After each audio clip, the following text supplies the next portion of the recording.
Hello friends, welcome to life prep. बेटा इस session में हम लोग पढ़ने वाले ट्रांसलेशन इन प्रोकैरियोट। तो ट्रांसलेशन जो प्रोटीन बायोसिंथेसिस का प्रोकैरियोट का मॉडल है वो इस एक लेक्चर में हम लोग समझने वाले। इसका मतलब हम लोग इस लेक्चर में सबसे पहले पढ़ेंगे चार्जिंग ऑफ टीआरएनए और उसके बाद राइबोसोम का यूज करके प्रोटीन कैसे बनता है। दोनों प्रोसेस को एक ही लेक्चर में पढ़ने वाले, ठीक है। And I will try to make it concise for you, ठीक है। चलो, तो ट्रांसलेशन का मतलब है प्रोटीन कैसे बनता है। देखो, बात शुरू होती है सेंट्रल डॉगमा से जो कि फ्रांसिस क्रिक ने दिया था। डीएनए से डीएनए बनने को क्या बोलते हैं? DNA replication. डीएनए से आरएनए बनने को क्या बोलते हैं? ट्रांसक्रिप्शन। याद रखो, जब डीएनए से डीएनए बनता है तो कॉम्प्लीमेंटेरिटी होती है। मतलब अगर एक स्ट्रैंड में ए रहता है तो दूसरे स्ट्रैंड में टी लगता है।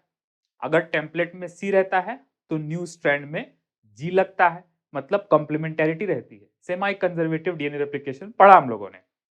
अगर डीएनए से आरएनए बनता है तो वहां पे भी कॉम्प्लीमेंटेरिटी रहती है। मतलब अगर ए है तो यू लग जाता है, टी है तो ए लग जाता है। तो डीएनए से डीएनए बनने में भी कॉम्प्लीमेंटेरिटी है, डीएनए से आरएनए बनने में भी कॉम्प्लीमेंटेरिटी है। लेकिन ट्रांसलेशन में, मतलब आरएनए मशीनरी का यूज करके प्रोटीन बनाना, ये जो ट्रांसलेशन का मॉडल है ना, इसमें कोई कॉम्प्लीमेंटेरिटी नहीं है, ठीक है। बेसिकली डीएनए से डीएनए बनना, डीएनए से आरएनए बनना, यहाँ पे सेम इंफॉर्मेशन है, कॉम्प्लीमेंटेरिटी की इंफॉर्मेशन है, इसलिए इसको हम लोग बोल रहे हैं रेप्लिकेशन, ट्रांसक्रिप्शन। लेकिन ट्रांसलेशन क्यों बोल रहे हैं? क्योंकि एक तरफ पॉलीन्यूक्लियोटाइड है, आरएनए है, और एक तरफ जो है वो प्रोटीन है। प्रोटीन अमीनो एसिड का पॉलीमर है और आरएनए जो है वो आरएनए न्यूक्लियोटाइड्स का पॉलीमर है। तो कोई कॉम्प्लीमेंटेरिटी नहीं है। याद रखो बेटा, ऐसा नहीं है कि आरएनए में ए रहेगा तो अमीनो एसिड एलेनिन लग जाएगा। नहीं, तीन तीन का कोड होता है। जेनेटिक कोड जो है, जो कोडॉन है, वो ट्रिपलेट होता है, ठीक है। तो याद रखो कि आरएनए में जो कोडॉन है वो ट्रांसलेट होता है अमीनो एसिड की सीक्वेंस में, ठीक है। ये बहुत इंपॉर्टेंट एक प्रीवियस थॉट था जो मैंने बता दिया, hence the name translation. Translation क्यों बोलते हैं? क्योंकि कोडॉन जो है वो ट्रांसलेट होती है और उससे क्या बनता है? बेसिकली अमीनो एसिड का पॉलीमर। एनीवेज, ट्रांसलेशन का बेटर वर्ड क्या है बेटा? प्रोटीन सिंथेसिस, ठीक है। तो डीएनए से डीएनए बनना रेप्लिकेशन, डीएनए से आरएनए बनना ट्रांसक्रिप्शन, और आरएनए मशीनरी का यूज करके प्रोटीन बनाना protein biosynthesis, otherwise called translation. तो ट्रांसलेशन का सिंपल लैंग्वेज मतलब है protein synthesis using RNA machinery. Protein synthesis using RNA machinery, ठीक है। देखो, एनसीईआरटी में बार बार लिखा हुआ है कि प्रोटीन बनाने की जो मशीनरी है वो डीएनए नहीं है, वो आरएनए है, ठीक है। कोडॉन किसमें होता है? एमआरएनए। कैटालिटिक स्ट्रक्चरल कौन है? आरआरएनए। और अमीनो एसिड का कैरियर कौन है? टीआरएनए। तो याद रखो कि DNA is not involve in protein synthesis. Protein बनाने की मशीनरी आरएनए है। तो आरएनए मशीनरी का यूज करके प्रोटीन बनाने को क्या बोलते हैं? Translation. Why we call it translation? क्योंकि एक तरफ इंफॉर्मेशन पॉलीन्यूक्लियोटाइड की सीक्वेंस में है और उसका यूज करके अमीनो एसिड की सीक्वेंस बनानी है, मतलब प्रोटीन बनाना है, ठीक है। देखो बेटा, ट्रांसलेशन में दो स्टेप होते हैं, ठीक है। पहला स्टेप क्या होता है? Charging of tRNA. पहला स्टेप क्या होता है? Charging of tRNA. TRNA charging को हम लोग क्या बोलते हैं? Amino acylation. क्या बोलते हैं बेटा? Amino acylation. इसकी बात करेंगे। और नेक्स्ट दूसरा स्टेप क्या होता है? Ribosomal protein synthesis. मतलब राइबोसोम का यूज करके प्रोटीन बनाना, राइबोसोमल प्रोटीन सिंथेसिस, ठीक है। तो ट्रांसलेशन में हम लोग दो इंडिपेंडेंट चीजों को पढ़ते हैं। सबसे पहले अमीनो एसिड जुड़ना जरूरी है। कौन से आरएनए में अमीनो एसिड कैरी होता है? टीआरएनए। नेक्स्ट, उसके बाद राइबोसोम का यूज करके प्रोटीन बनना जरूरी है, मतलब पेप्टाइड बॉन्ड बनना जरूरी है अमीनो एसिड्स के बीच में, ठीक है। तो पहले हमेशा ये होता है, मतलब ये चाहिए, ये प्री रिक्विसाइट है। और ये जो है ऑलवेज सेकेंड होता है, ठीक है। कहने का मतलब डिपेंड्स अपॉन दिस वन, ठीक है। जैसे फोटोसिंथेसिस में पढ़ते हैं ना, लाइट डिपेंडेंट रिएक्शन और light independent reaction. Light independent reaction जो होता है वो लाइट डिपेंडेंट रिएक्शन पर डिपेंडेंट होता है। उसी तरह से राइबोसोम का यूज करके प्रोटीन बनाना चार्ज टीआरएनए पे डिपेंड होता है। मतलब अगर चार्ज टीआरएनए है तभी राइबोसोम प्रोटीन बना पाएगा यूजिंग mRNA कोडॉन। ठीक है, चलो तो ये हो गया एक छोटा सा डिस्क्रिप्शन। सबसे पहले बात करेंगे चार्जिंग ऑफ टीआरएनए की। ठीक है, तो देखो बेटा, फ्रांसिस क्रिक ने वही वाटसन एंड क्रिक वाले, फ्रांसिस क्रिक ने क्या बोला था कि टीआरएनए जो है, जिसको पहले बोलते थे अर्स्टवाइल मतलब पहले, अर्स्टवाइल कॉल्ड सॉल्युबल आरएनए। ये जो टीआरएनए होता है इसको पहले क्या बोलते थे, एसआरएनए या फिर सॉल्युबल आरएनए। सॉल्युबल आरएनए क्यों बोलते थे, वाई, क्योंकि इसकी साइज क्या थी, स्मॉल साइज, छोटा था ये साइज में, इसलिए इस आरएनए को क्या बोलते थे, सॉल्युबल आरएनए। तो फ्रांसिस क्रिक ने सजेस्ट किया कि जो टीआरएनए है वो अमीनो एसिड का क्या है, कैरियर है। क्या है, अमीनो एसिड कैरियर। तो किसने सजेस्ट किया कि अमीनो एसिड कैरियर टीआरएनए हो सकता है, फ्रांसिस क्रिक ने। इसका मतलब क्या है कि जब प्रोटीन बनता है तो उस समय अमीनो एसिड को लाने वाला कोई एक एडाप्टर मॉलिक्यूल होना चाहिए जो अमीनो एसिड को कैरी करके लाए। मतलब एमआरएनए कोडॉन और अमीनो एसिड के बीच में अडाप्ट करने वाला मॉलिक्यूल। ठीक है, तो एडाप्टर मॉलिक्यूल का काम कौन करता है, क्या बेटा, एडाप्टर मॉलिक्यूल का काम कौन करता है, टीआरएनए। मतलब अमीनो एसिड को कैरी कौन करता है, टीआरएनए। मतलब ये जो सॉल्युबल आरएनए जिसको पहले बोलते थे, ये एक छोटा सा आरएनए है, ठीक है, जो स्पेशल आरएनए है और ये कैरी करता है अमीनो एसिड को। ठीक है, ये जो टीआरएनए है इसकी शेप की बात कर लेते हैं, तो इसका इस तरह का कुछ स्ट्रक्चर होता है। ठीक है, तो ये टीआरएनए इसका फ्लैट स्ट्रक्चर है बेटा, ये इसका सेकेंडरी स्ट्रक्चर है। कौन सा स्ट्रक्चर है, सेकेंडरी स्ट्रक्चर। इसको हम लोग बोलते हैं clover leaf structure, clover leaf structure. ठीक है, तो ये टीआरएनए का सेकेंडरी स्ट्रक्चर है, क्लॉवर लीफ स्ट्रक्चर है। आप नोटिस करो कि इसका एक 3 प्राइम एंड है, एक 5 प्राइम एंड है। तो बेसिकली ये सिंगल स्ट्रैंडेड आरएनए है, क्योंकि इसमें 2 स्ट्रैंड नहीं है, एक ही स्ट्रैंड है। लेकिन इसमें कहीं कहीं पार्शियली बेस पेयरिंग भी है, इसीलिए यहाँ पे देखो ये जुड़ा हुआ है, क्योंकि यहाँ पे इसमें क्या है, ऐसे ऐसे बेस पेयरिंग है। तो in certain regions it has base pairing, otherwise it does not have base pairing.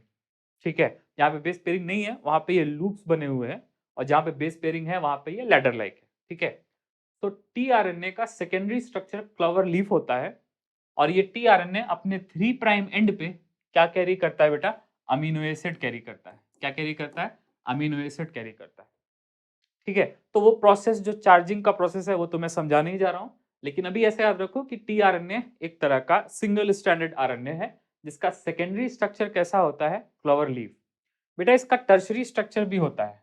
ठीक है, टर्शरी स्ट्रक्चर भी होता है, और टर्शरी स्ट्रक्चर जो है वो इन्वर्टेड कैपिटल एल की तरह होता है, इन्वर्टेड कैपिटल एल की तरह। I should draw it as inverted, तो ऐसा कुछ होता है, इन्वर्टेड कैपिटल एल की तरह। ठीक है, मतलब ऐसा कुछ स्ट्रक्चर होता है।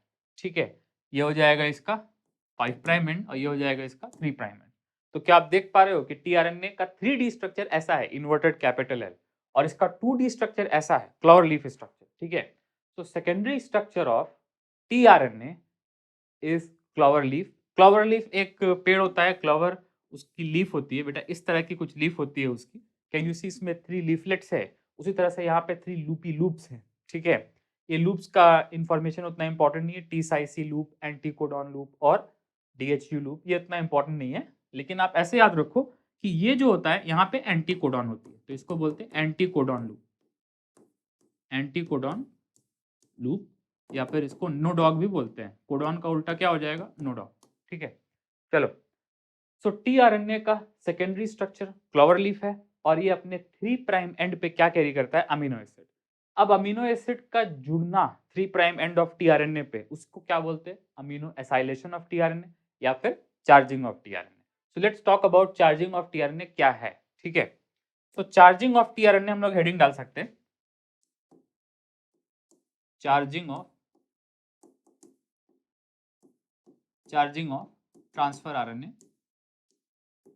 देखो इसमें क्या होता है, चार्जिंग के टाइम पे क्या होता है, तो ड्यूरिंग चार्जिंग ऑफ टीआरएनए सबसे पहले अमीनो एसिड से एटीपी जुड़ता है, ठीक है।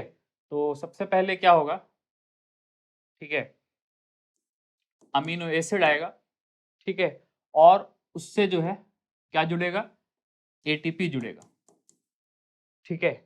और इस प्रोसेस में, ठीक है, 2 फॉस्फेट रिलीज हो जाएंगे, ठीक है, और अमीनो एसिड, अगर एटीपी में से 2 फॉस्फेट निकल गया तो एएमपी बचा ना, अमीनो एसिड एएमपी से जुड़ जाएगा, ठीक है। तो क्या बन जाएगा, amino acyl AMP, amino acyl AMP, ठीक है। तो चार्जिंग ऑफ टीआरएनए में सबसे पहले अमीनो एसिड में एटीपी का एएमपी जुड़ता है, मतलब एटीपी के 2 फॉस्फेट निकल जाते हैं। अगर एटीपी में से 2 पायरोफॉस्फेट निकल जाएंगे, 2 फॉस्फेट निकल जाएंगे तो एएमपी बचेगा, और एएमपी अमीनो एसिड के साथ जुड़ जाएगा, ठीक है। तो एक मॉलिक्यूल बनता है जिसको बोलते हैं अमीनो एसाइल एएमपी या फिर एक्टिवेटेड अमीनो एसिड। क्या बोलेंगे, एक्टिवेटेड अमीनो एसिड। मतलब ये जो अमीनो एसिड है अभी, ये अभी इनएक्टिव है, ठीक है। इनएक्टिव अमीनो एसिड एटीपी के साथ रिएक्ट करेगा, एटीपी का फॉस्फेट निकलेगा, और एटीपी का फॉस्फेट 2 फॉस्फेट निकलने के बाद जो एएमपी बचेगा वो जुड़ जाएगा अमीनो एसिड के साथ, तो अमीनो एसिड एक्टिवेट हो जाएगा, ठीक है। अब याद रखो, ये जो एक्टिवेटेड अमीनो एसिड है, मतलब ये जो अमीनो एसाइल एएमपी है, ठीक है, ये रिएक्ट करेगा अपने कॉग्नेट टीआरएनए के साथ। देखो, कॉग्नेट टीआरएनए उसको बोलते हैं जो अमीनो एसिड को रिकॉग्नाइज करता है, ठीक है।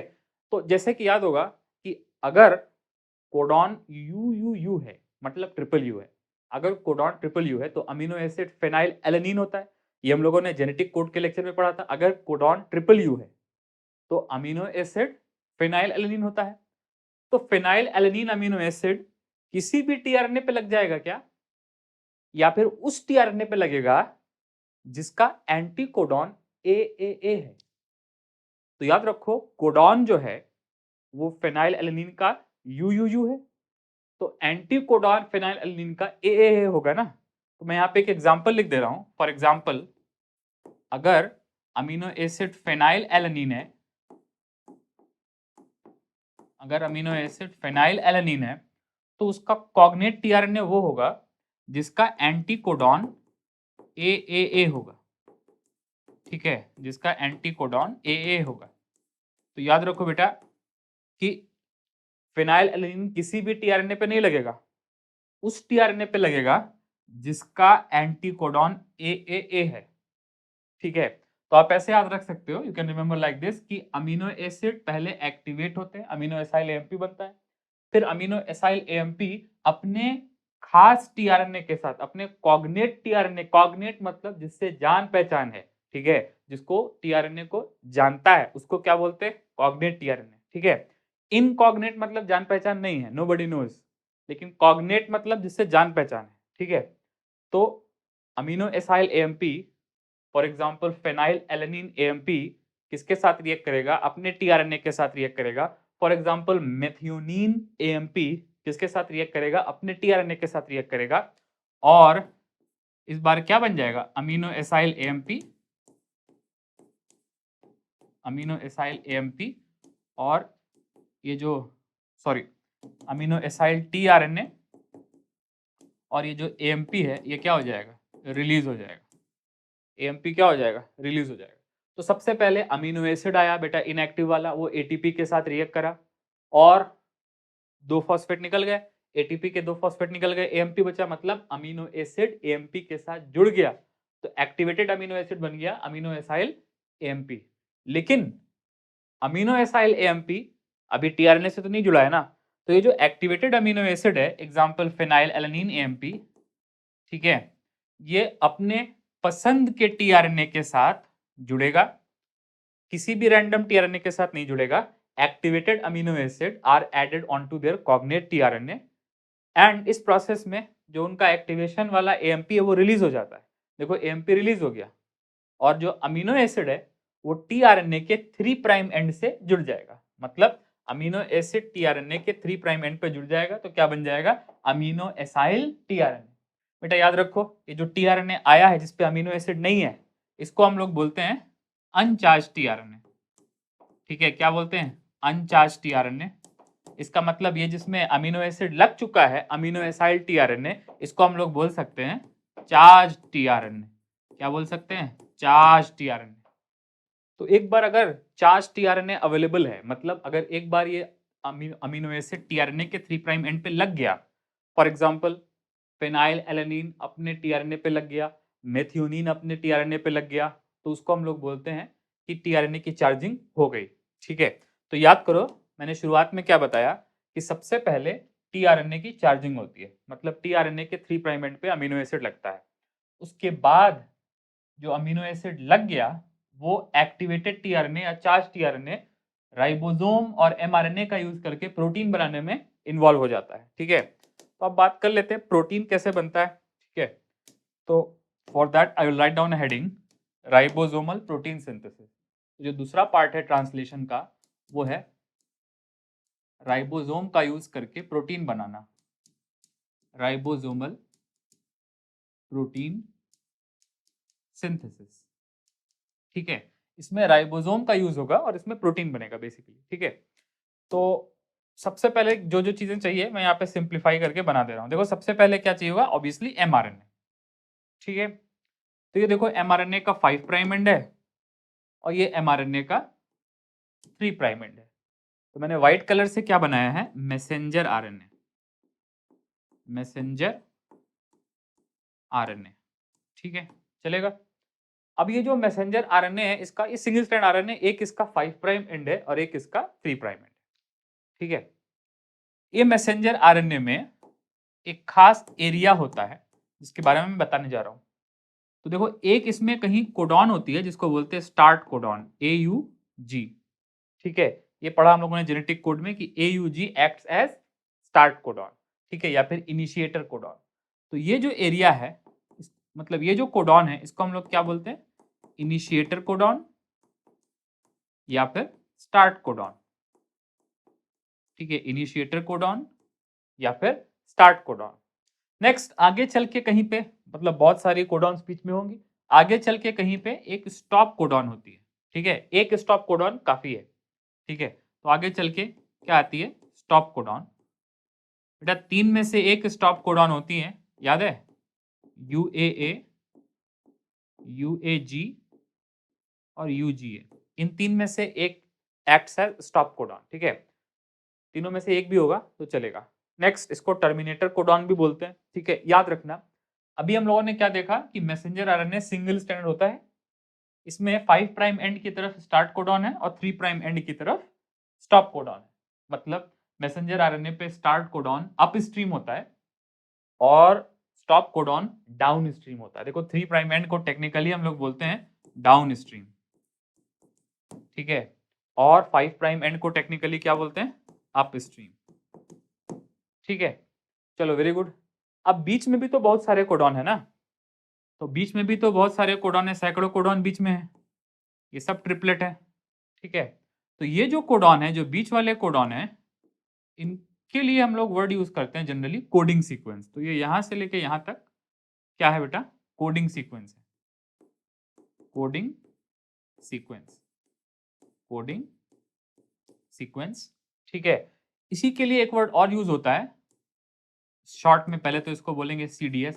इसी के लिए एक वर्ड और यूज होता है ओपन रीडिंग फ्रेम। क्या वर्ड यूज होता है, ओपन रीडिंग फ्रेम या फिर ORF, ORF।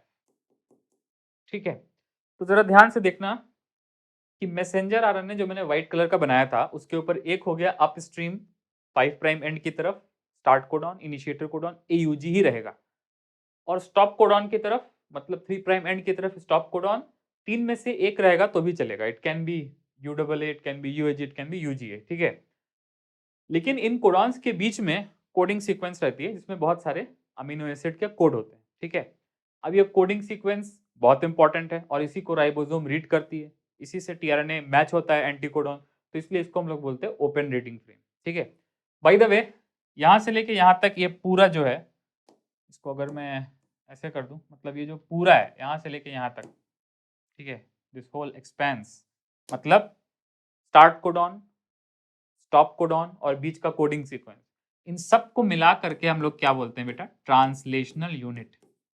क्या बोलते हैं? Translational unit. So translational unit consists of start codon upstream, stop codon downstream, and the intervening coding sequence. Coding sequence is flanked by initiator codon towards 5 prime end and terminator codon towards 3 prime end. ठीक है, तो ये क्या हो गई? Translational unit हो गई। ठीक है, अब इसमें एक चीज और है, अगर आप नोटिस करो तो स्टार्ट कोडॉन से अपस्ट्रीम एक पोर्शन है जिसमें ट्रांसलेशन नहीं हो रहा है, इसको हम लोग बोलते हैं 5 प्राइम अनट्रांसलेटेड रीजन या फिर 5 prime UTR. Similarly stop codon के बाद, ये जो स्टॉप कोडॉन है ना, इसके बाद मतलब स्टॉप कोडॉन से डाउन स्ट्रीम भी एक रीजन है जो ट्रांसलेशन में डायरेक्टली इन्वॉल्व नहीं है, इसको हम लोग बोलते हैं 3 प्राइम अनट्रांसलेटेड रीजन। ठीक है, so please remember that on upstream side मतलब upstream of initiator codon as well as on downstream of terminator codon, दोनों ही तरफ क्या पाए जाते हैं? Untranslated region. मतलब इसमें ट्रांसलेशन नहीं होता, लेकिन ये रिक्वायर्ड है एफिशिएंट ट्रांसलेशन के लिए, मतलब राइबोसोम बाइंडिंग के लिए एक्सेट्रा एक्सेट्रा। ठीक है, और टर्मिनेशन के लिए ये चाहिए, but they are not directly involve in translation. मतलब इनमें कोई कोडॉन वगैरह नहीं है। There is no codon in 3 prime UTR, there is no codon in 5 prime UTR technically. ठीक है, चलो, तो क्या बता रहा था मैं? ये बता रहा था सिंगल स्ट्रैंडेड मैसेंजर आरएनए है।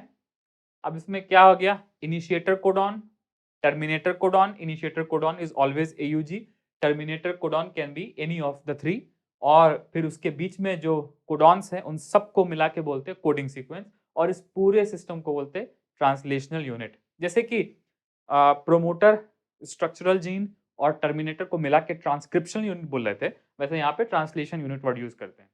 5 prime UTR and 3 prime UTR are codon free, they do not have codon, but they are required for efficient translation process. ठीक है, तो अब मैं क्या करूंगा बेटा? अब मैं ये जो मैंने ट्रांसलेशन यूनिट लिखा है इसको रिमूव कर देता, और अब मैं प्रोसेस पे आता हूँ कि इसके ऊपर क्या क्या होगा। ठीक है, तो सबसे पहले क्या होगा? सबसे पहले इस पे लेट अस से राइबोसोम को बाइंड कराते हैं। ठीक है, तो मैं रेड कलर से राइबोसोम बना रहा हूँ। देखो, राइबोसोम का जो स्मॉलर सब यूनिट है वो आकर के बाइंड करेगा स्टार्ट कोडॉन के पास में। यहाँ पे एक सीक्वेंस होती है, कंसेंसस सीक्वेंस शाइन डलगार्नो, लेकिन उसके बारे में एनसीईआरटी में नहीं दिखा। एनसीईआरटी में ऐसा लिखा है कि स्टार्ट कोडॉन के पास राइबोसोम का स्मॉल सब यूनिट बाइंड करता है। तो प्रोकैरियोट में पढ़ रहे हैं, तो प्रोकैरियोट में स्मॉलर सब यूनिट कौन सा होता है? 30S। 30S सब यूनिट आकर के बाइंड करेगा। रिमेंबर, कंप्लीट राइबोसोम बाइंड नहीं कर रहे, smaller subunit of ribosome comes and binds to let us से इनिशिएटर कोडॉन। तो AUG के पास में आके क्या बाइंड कर जाएगा? स्मॉलर सब यूनिट। कर गया, वेरी गुड। अब जो पहला वाला जो tRNA है वो आएगा। बेटा पहली कोडॉन कौन सी है? AUG। तो पहली एंटी कोडॉन क्या होनी चाहिए? अगर पहली कोडॉन UAG है तो पहली एंटी कोडॉन क्या होनी चाहिए? देखो, A की जगह क्या होना चाहिए? U होना चाहिए। ठीक है, और U की जगह क्या होना चाहिए? A होना चाहिए, और G की जगह क्या होना चाहिए? C होना चाहिए। बस फर्क ये है कि AUG 5 to 3 है और UAC जो है ये 3 to 5 है। ठीक है, इस तरह से। ठीक है, तो चलो ये आ गया, ये इनिशिएटर tRNA इनिशिएटर कोडॉन पे आके ऐसे लग गया।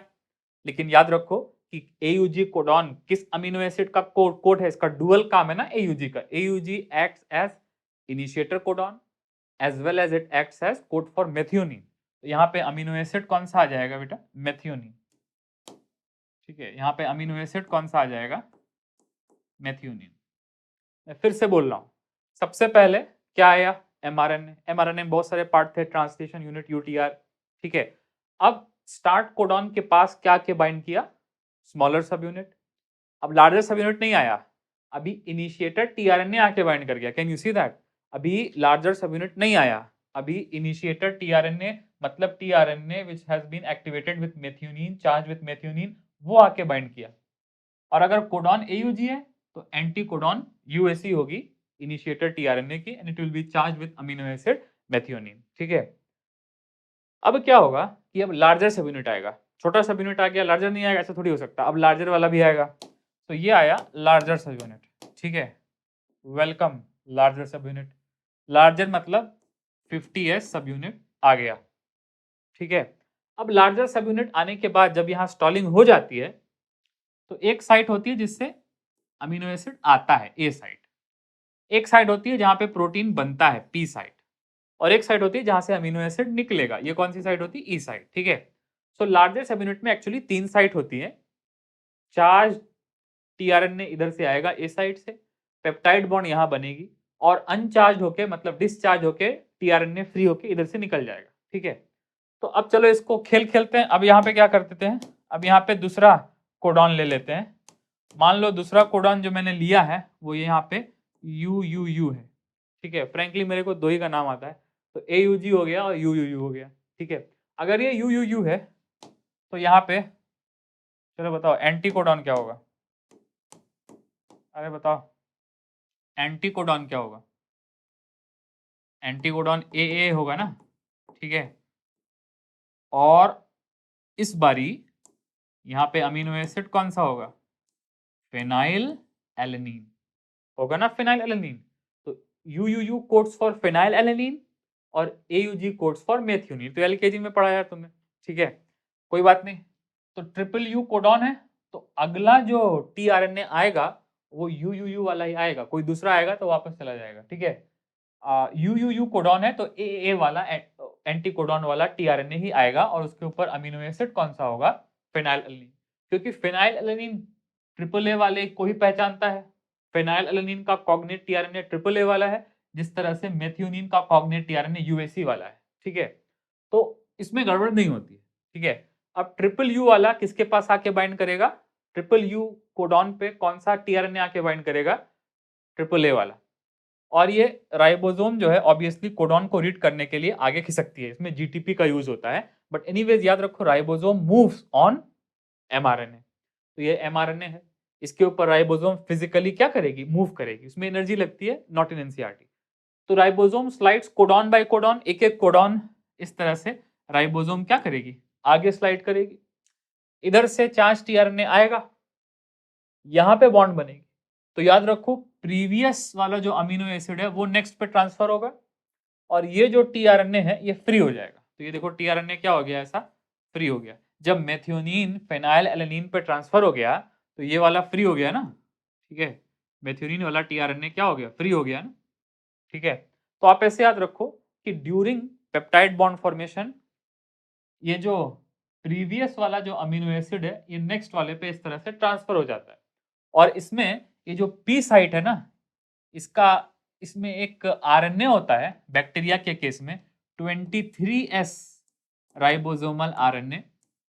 ये किसकी तरह काम करता है, ये काम करता है एंजाइम की तरह, क्योंकि आरएनए है तो इसको राइबोजाइम बोलेंगे, पेप्टाइडिल ट्रांसफेरेज। पेप्टाइडिल ट्रांसफेरेज मतलब पेप्टाइड बॉन्ड बनाने वाला एंजाइम। तो what acts as enzyme in protein synthesis या peptide bond formation, 23S rRNA in prokaryote and 28S rRNA in eukaryote।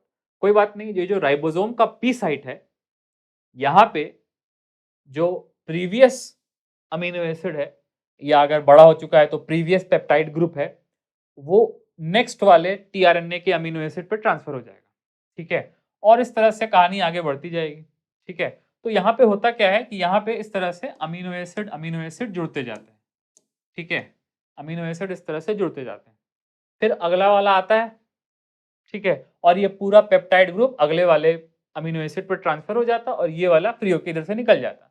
तो आप इमेजिन करो कि एक बॉल के साथ tRNA आ रहा है और ढेरों ढेरों बॉल के साथ tRNA यहाँ पे प्रेजेंट है। फिर से बोल रहा हूँ, एक अमीनो एसिड के साथ एक बॉल के साथ tRNA यहाँ आ रहा है और हजारों मतलब ढेर सारे बॉल के साथ ढेर सारे tRNA के ढेर सारे अमीनो एसिड के साथ यहाँ पे tRNA लगा हुआ है। तो क्या अमीनो एसिड पेप्टाइड पर ट्रांसफर होता है या पेप्टाइड अमीनो एसिड पे? तो लॉजिक देखो क्या है कि पेप्टाइड अमीनो एसिड पर ट्रांसफर होता है, इसीलिए एंजाइम को क्या बोलते हैं, पेप्टाइडल ट्रांसफरेज।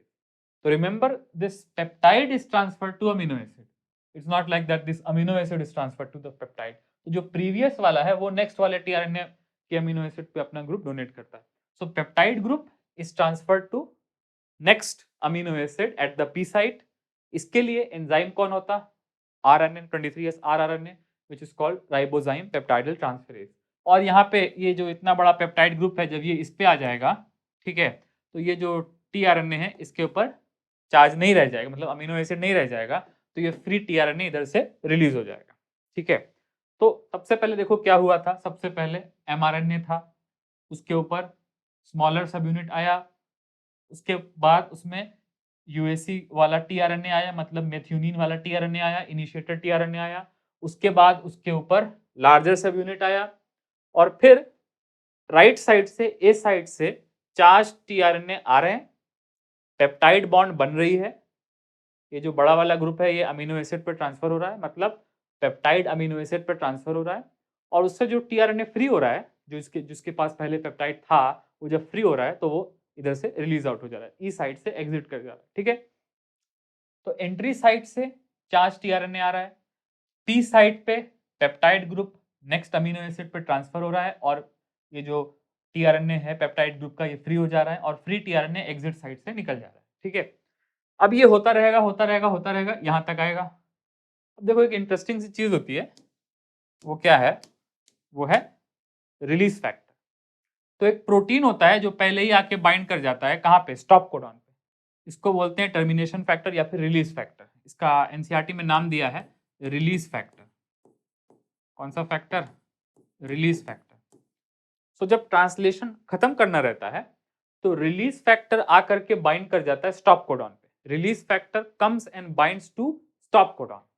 ठीक है, अब ये राइबोसोम तो मोमेंटम के साथ इधर आ रहा है, देख रहे हो ना, राइबोसोम इधर मोमेंटम के साथ आ रहा है, लेकिन जब राइबोसोम यहाँ रिलीज फैक्टर से लगेगा, मतलब जब स्टॉप कोडॉन पे जो रिलीज फैक्टर प्रेजेंट है, इससे जब राइबोसोम आके लगेगा तो ये सारी चीजें क्या हो जाएंगी, रिलीज हो जाएंगी। मतलब जब ये चलती हुई गाड़ी यहाँ आके पहुंचेगी तो जो कोलिजन होगा उसकी वजह से स्मॉलर सब यूनिट अलग हो जाएगी 30s, लार्जर सब यूनिट अलग हो जाएगी, कौन सी एस बेटा, 50s, और ये जो प्रोटीन बन रहा है, जो प्रोटीन बना है, ये भी क्या हो जाएगा, इस तरह से रिलीज हो जाएगा, पेप्टाइड भी क्या हो जाएगा, रिलीज हो जाएगा। ठीक है, तो इसको हम लोग क्या बोलते हैं, टर्मिनेशन। तो दिस ट्रांसलेशन मशीनरी जब ये आके रिलीज फैक्टर से लड़ेगी, तो आप इमेजिन करो ना, एक ऐसी गाड़ी है जिसके अंदर नट्स एंड बोल्ट्स बहुत ढीले हैं, और अगर वो गाड़ी आकर के किसी स्पीड ब्रेकर पे लग जाए तो उसके व्हील्स और उसके चैसी सब जो है इधर उधर जो है स्कैटर हो जाएगा ना। तो ये उसी तरह की एक गाड़ी है जिसका नट एंड बोल्ट बहुत ढीला है, और ये मोमेंटम के साथ आके रिलीज फैक्टर से लड़, release factor is like a bump. Release factor कहाँ प्रेजेंट है, स्टॉप कोडॉन पे प्रेजेंट है, और जब ये राइबोसोम आके रिलीज फैक्टर से कोलाइड कर रहा है, जब ये ट्रांसलेशन मशीनरी आ करके रिलीज फैक्टर से लड़ रहा है, तो राइबोसोम का स्मॉलर सब यूनिट अलग जा रहा है, लार्जर सब यूनिट अलग जा रहा है, और जो पेप्टाइड यहाँ पे प्रेजेंट है ये भी फ्री होके ऐसे निकल जा रहा है। तो इसको हम लोग क्या बोलते हैं, टर्मिनेशन ऑफ ट्रांसलेशन। तो याद रखो, टर्मिनेशन में इस तरह से पेप्टाइड रिलीज हो गया।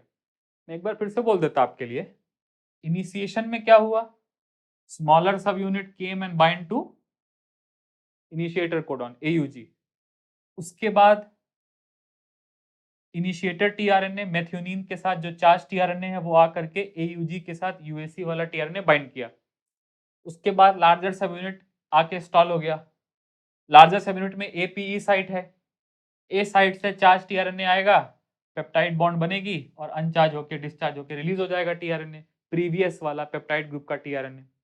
अब ये होते होते कोडॉन बाय कोडॉन, एक के बाद एक कोडॉन राइबोसोम रीड करेगा और अमीनो एसिड पॉलीमराइज होता जाएगा। लेकिन इसको हम लोग क्या बोलेंगे, इलॉन्गेशन, इनिशिएशन, इलॉन्गेशन, और लास्ट में क्या, termination. Termination requires protein called release factor.